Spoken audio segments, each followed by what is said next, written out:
Hello everyone, हम लोग start करने वाले हैं आज ये वाला चैप्टर, इसे कहते हैं हम लोग स्केलर्स एंड वेक्टर्स। ये चैप्टर को स्टार्ट करने से पहले इसके इंपॉर्टेंस को समझ लेते हैं। ये चैप्टर्स 11th में और 12th में बहुत से डेरिवेशंस में काम में आता है। डेरिवेशंस को समझने के लिए न्यूमेरिकल्स में काम में आता है 11th और 12th के कॉम्पिटिटिव एग्जाम्स वगैरह के।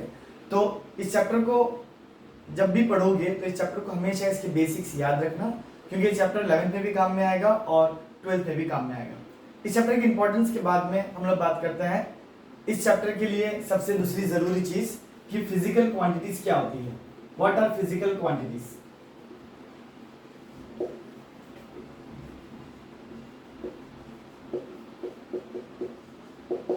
देखो, फिजिकल क्वांटिटीज का मतलब होता है कोई भी जो चीज जो हम महसूस कर सकते हैं और उसके साथ साथ उसको मेजर भी कर सकते हैं, उसको हम क्या बोलते हैं? Physical quantities. जैसे कि फॉर एन एग्जांपल,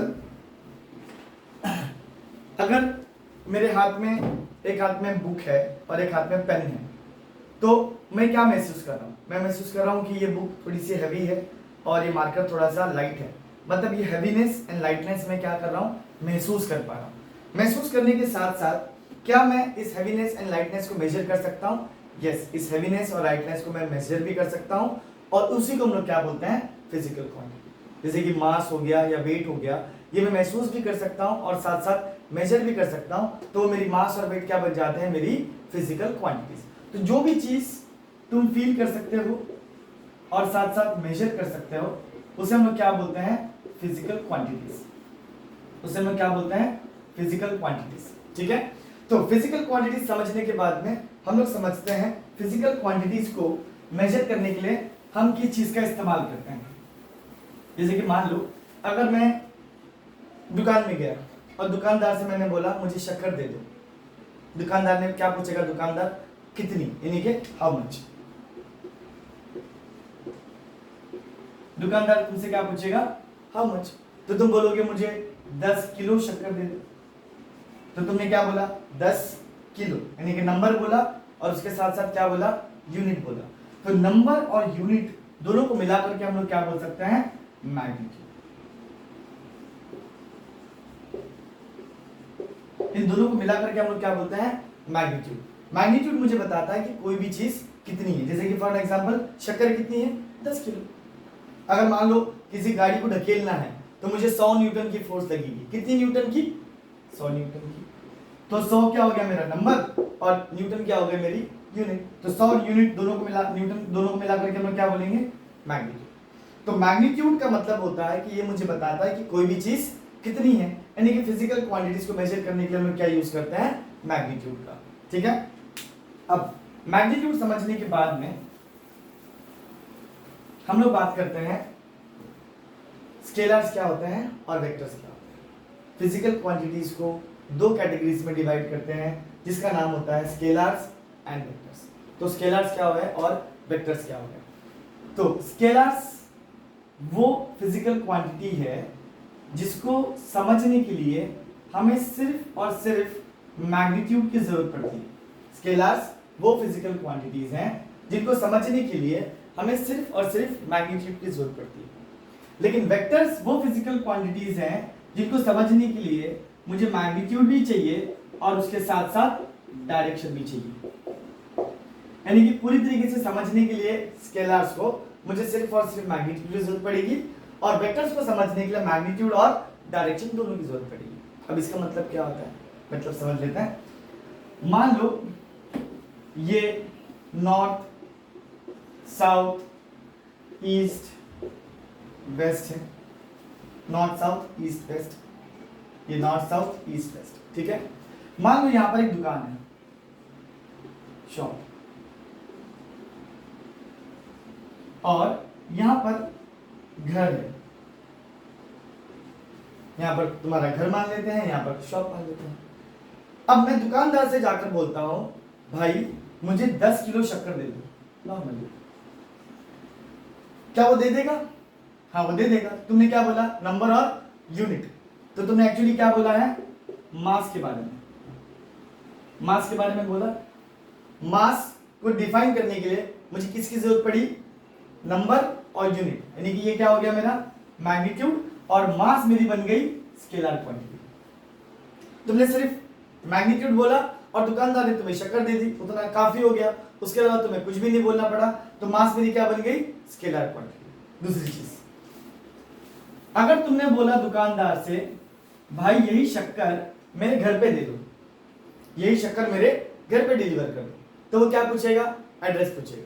तुमने दुकानदार से बोला तुम्हारी दुकान से मेरा घर 10 मीटर की दूरी पर है। कितने मीटर की दूरी पर है? 10 मीटर की दूरी पर। क्या वो पहुंच जाएगा? नहीं पहुंच पाएगा। क्यों? क्योंकि वो 10 मीटर नॉर्थ में जा सकता है, 10 मीटर ईस्ट में जा सकता है, 10 मीटर वेस्ट में जा सकता है, और अगर लकी रहा तो 10 मीटर साउथ में आएगा। तो इसका मतलब 10 मीटर बोलना यानी कि सिर्फ और सिर्फ मैग्नीट्यूड बोलना काफी नहीं रहा, उसके साथ साथ तुम्हें क्या बोलना पड़ेगा? तुम्हारी दुकान से मेरा घर 10 मीटर साउथ की तरफ है। कहां पर है? 10 मीटर साउथ की तरफ है। तो तुमने यहां पर क्या क्या बोल दिया? एक तो मैग्नीट्यूड बोला और उसके साथ साथ क्या बोला? डायरेक्शन। तो ये क्या बन गई? मेरी एक फिजिकल क्वांटिटी बन गई। कौन सी फिजिकल क्वांटिटी है ये? डिस्प्लेसमेंट। और डिस्प्लेसमेंट को स्पेसिफाई करने के लिए मुझे मैग्नीट्यूड की भी जरूरत पड़ी और डायरेक्शन की भी जरूरत पड़ी, और डिस्प्लेसमेंट बन गई मेरी वेक्टर क्वांटिटी। जिसको समझाने के लिए तुम्हें मैग्नीट्यूड की भी जरूरत पड़ी और डायरेक्शन की भी जरूरत पड़ गई। Those quantities are called as vector quantities. समझ में आई बात? तो स्केलर्स एंड वेक्टर्स को समझना ऐसा है कि स्केलर्स को डिफाइन करने के लिए मुझे सिर्फ और सिर्फ मैग्नीट्यूड की जरूरत पड़ती है, वेक्टर्स को डिफाइन करने के लिए मुझे मैग्नीट्यूड और डायरेक्शन दोनों की जरूरत पड़ती है, इसलिए इसको क्या बोलते हैं हम लोग? Vector quantities. सबसे पहले ये डेफिनेशन है, ये डेफिनेशन याद रखना बहुत ज्यादा जरूरी है। बेसिक चीजें हैं लेकिन काम में आने वाली चीजें। नेक्स्ट आगे चलते हैं। स्केलर्स एंड वेक्टर्स को समझने के बाद इसके अंदर एक और पॉइंट आता है जो कि थोड़ा सा अलग होता है। नेक्स्ट पॉइंट होता है स्केलर्स, किसी किसी टेक्स्ट बुक्स में लिखा हुआ है स्केलर्स आर ऑलवेज पॉजिटिव।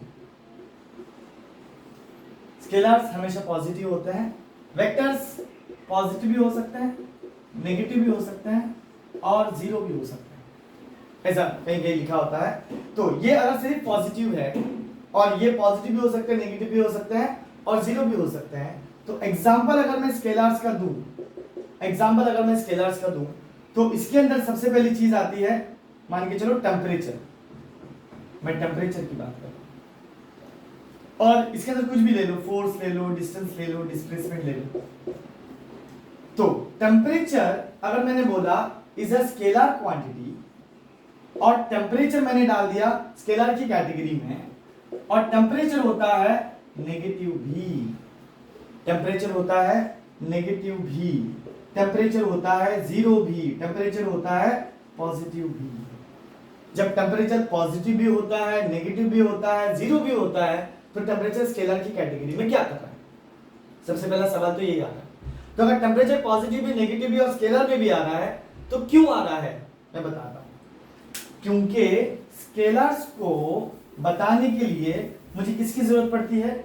सिर्फ और सिर्फ मैग्नीट्यूड की। और वेक्टर्स को बताने के लिए मुझे मैग्नीट्यूड भी चाहिए और डायरेक्शन भी चाहिए। तो अगर ये नेगेटिव में आ रहा है इसका मतलब ये नहीं है कि उसके पास डायरेक्शन है, इसका मतलब ये हो सकता है कि कोई चीज प्रेजेंट है या फिर कोई चीज एब्सेंट है या फिर कुछ और वजह हो सकती है। जैसे कि फॉर एन एग्जांपल अगर मैं बोलूं इस रूम का टेम्परेचर 40 डिग्री सेल्सियस है तो तुम क्या महसूस करोगे? गर्मी महसूस करोगे। अगर मैं बोलूं इस रूम का टेम्परेचर -10 डिग्री सेल्सियस है तो तुम क्या महसूस करोगे? ठंडी महसूस करोगे। क्यों? क्योंकि अगर 40 डिग्री सेल्सियस है प्लस वाला, इसका मतलब यहां पर हीट प्रेजेंट है, और अगर मैंने -10 डिग्री सेल्सियस बोला इसका मतलब यहां पर हीट एब्सेंट है। तो प्लस और माइनस का मतलब होता है स्केलर्स में या तो कोई तो चीज प्रेजेंट है या फिर कोई चीज एब्सेंट है या फिर कोई और वजह हो सकती है, लेकिन डायरेक्शन की बात नहीं हो रही। लेकिन वेक्टर्स में जब हम लोग प्लस और माइनस की बात करते हैं तो इसका मतलब हम लोग किसकी बात कर रहे हैं? डायरेक्शन की बात कर रहे हैं। जैसे कि फॉर एन एग्जांपल एक और ले लेते हैं। स्केलर्स में अगर मैं बोलूं मेरे घर पे 10 किलो शक्कर है प्लस, मतलब मेरे घर पे शक्कर है। लेकिन अगर मैं बोलूं मेरे घर पे -10 kg शुगर है, इसका मतलब मेरे घर पे शक्कर नहीं है, मैं उधारी में चल रहा हूं। सिंपल सी बात है कि अगर मैं प्लस और माइनस की बात करता हूं स्केलर्स में तो इसका मतलब कोई तो चीज प्रेजेंट है या तो कोई तो चीज एब्सेंट है, लेकिन डायरेक्शन की बात नहीं हो रही। लेकिन अगर वेक्टर्स में अगर बात करें प्लस और माइनस की, तो हम लोग किसकी बात कर रहे हैं? डायरेक्शन की बात कर रहे हैं। एक और एग्जांपल लेके देखते हैं, ध्यान से समझिए। वेक्टर्स में जब प्लस और माइनस की बात करते हैं तो हम लोग डायरेक्शन की बात करें। जैसे कि मान लो मेरे पास कोऑर्डिनेट सिस्टम है, ये मेरा एक्स एक्सिस है, ये मेरा वाई एक्सिस है, ये वाले डायरेक्शन प्लस होते हैं, ये वाले माइनस में होते हैं, ऊपर वाले प्लस में होते हैं, नीचे वाले माइनस में होते हैं, ठीक है। मान लो मेरे पास एक ब्लॉक है, इस तरीके से रखा हुआ है ओरिजिन पे। अगर इस ब्लॉक पे मैं बोल रहा हूं फोर्स लग रही है प्लस 10 न्यूटन की, इस ब्लॉक पे फोर्स लग रही है प्लस 10 न्यूटन की, इसका मतलब क्या हुआ? किस डायरेक्शन में लग रही होगी? या तो राइट हैंड साइड में जा रही होगी फोर्स, या तो ऊपर के डायरेक्शन में। प्लस का मतलब क्या हो गया? या तो राइट हैंड साइड में जा रही होगी या तो ऊपर के डायरेक्शन में। लेकिन अगर मैं यही बोलूं -10 न्यूटन की फोर्स लग रही है, -10 न्यूटन की फोर्स लग रही है, इसका मतलब या तो फोर्स नीचे के डायरेक्शन में लग रही है या तो फोर्स लेफ्ट डायरेक्शन में लग रही है।